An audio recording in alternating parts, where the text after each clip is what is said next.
We often think about logical fallacies in terms of catching people using them against us, but it's just as important to understand them to keep our own rhetoric free of fallacious reasoning.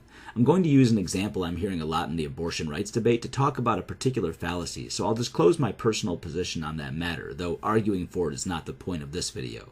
I'm as pro-choice as possible, believing strongly in the right for women to choose and access abortion services at their discretion. I support sex education and free at point-of-service distribution of contraception and women's health services for those in need.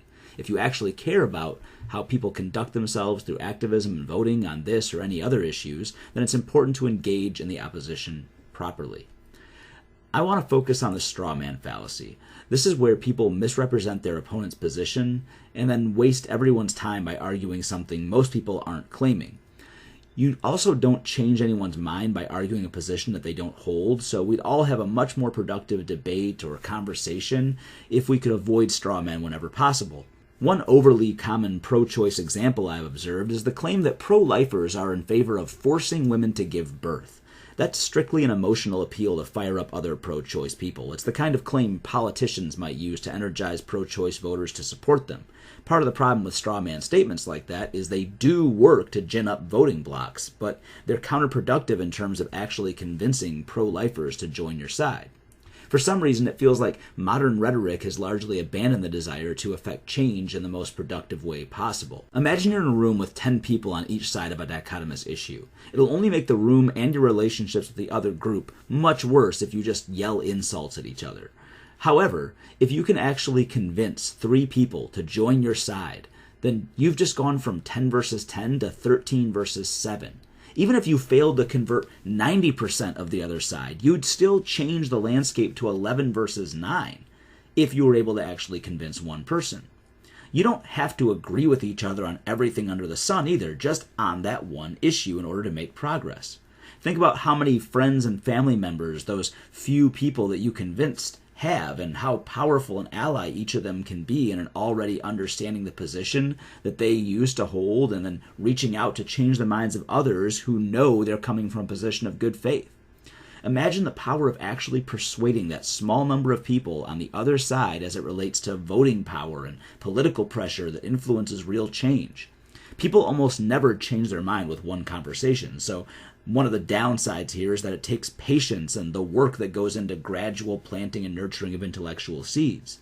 You're not going to get that instant righteous feeling that comes with accusing someone of something terrible and dunking on them for it. The upside is that actually persuading people works. So let's get back to that pro-life people want to force women to give birth claim. Almost nobody has that position. So when you say that, you've essentially just put yourself firmly in the part of 99.9% of humans who don't want women to be forced into motherhood. It's nearly guaranteed that your opponent already agrees with that point and is insulted that you don't understand that. As it relates to abortion rights, the best case scenario for getting people to agree not to force women to give birth is for an abortion exception in cases of rape. If all you're hoping to accomplish is getting pro-life absolutists to agree to a rape exception, you'll probably have to do better than just pointing out that they believe in forcing women to give birth, as they already knew that under that circumstance. Again, these people are fringe and arguing with a group at large as if they're that group's most fringe minority is not going to convince them to change their mind holistically. It will probably just convince them not to take you seriously because you didn't bother to take them seriously. Now, if you actually believe that pro-lifers really just want to force all women to be walking baby incubators, then you failed on your end. If you hope to persuade people, you must understand their position using at least one of 2 methods. A, ask them or others who hold or have held their position sincere questions about what it is they believe and why, and then get to the bottom of both the what and the why before you start arguing. B, genuinely empathize with the opposition to see the argument from their perspective, removing your own lens as much as possible. It's good to do both, but A is the more effective and realistic method. If you actually take the time to talk to a pro-lifer, you'll find that almost none of them want a world where all women are forced to breed. Most would tell you that you should only have the kind of sex that comes with the potential for childbirth if you're willing and able to raise a child as a result. As I mentioned earlier, that's not my position, but it is a much more reasonable position than them just wanting to force women to have unwanted children.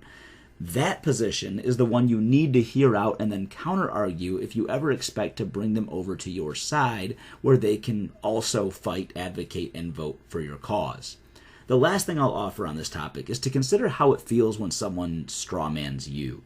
Elizabeth Warren was recently heckled while doing an interview on this subject by a jackass who kept yelling that she just wanted to, quote, dismember babies in the womb, end quote. Do you think that did anything to change her pro-choice stance? Does it change yours when people say that you just want everyone to have consequence-free sex and murder unborn babies at will? I don't find it particularly compelling.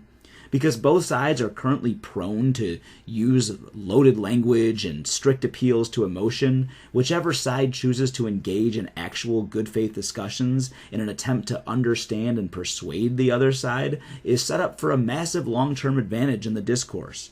I don't know about all of you, but after decades of getting more and more polarized, I'd gladly embrace a race for who can be more nuanced and reasonable.